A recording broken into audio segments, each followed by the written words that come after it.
Hello everyone and welcome to my channel.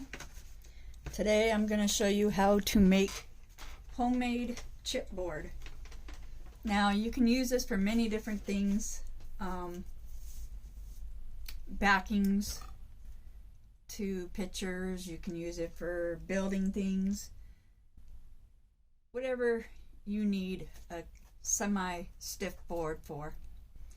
And this is made out of recycled cardboard. You can use soda boxes.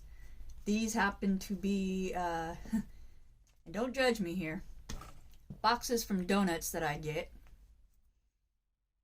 Yes, I have a lot of them. I love donuts a little too much, but this is what it was originally. And I've cut it, these are the flaps, for instance, and this is the sides, and then I make bigger ones out of the longer piece. You do a cereal boxes. Basically, you're just finding any cardboard that would normally be trash and turning it into something useful instead of putting it in the garbage. You'll notice that there's marks here, and all I'm going to do is make sure that those are on the inside. That's from the glue where the box was put together. You don't really want this on the outside of your chipboard unless you plan on covering it with a fancy paper or something so it can't be seen. Because if you just paint over this, you're going to notice a difference in texture. Now, I make sure and I put paper underneath so that I don't get glue everywhere. Because you need to go all the way out to the edges with the glue. And I'm doing a small one. I think I already said this, but I'm not sure. I'm doing a small one here just because this is an information video so that you can do this at home. Now I put the glue on there. Oh, tacky glue. I suppose Elmer's glue or any of that would probably work too. I wouldn't try to use like E6000 because then you're just wasting rather expensive glue for a very simple project that doesn't need that kind of strength. Now all I'm going to do is I cut these out to the same size because they are the tabs. So you're just going to lay it on top and line up the edges. And sometimes you will have an extra edge that hangs over, and later on after it dries you can go ahead and cut those off because these are going to be cut into different shapes anyway, at least for my use.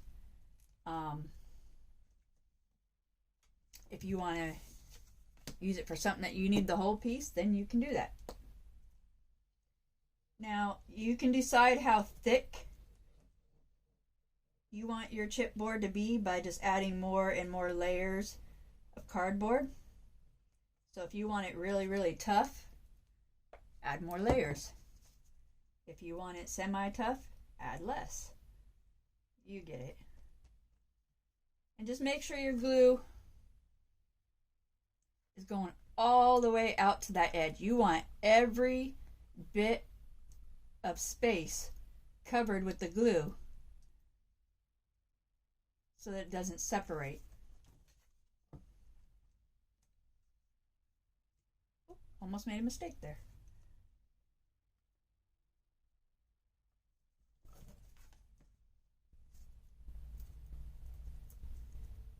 Now you can use a rolling pin. Me, I just use the bottom of my glue and kind of scrape all over it to press the pieces together as best as possible. And then I'm going to show you this on this soft surface, but after the video I will move it to a hard surface.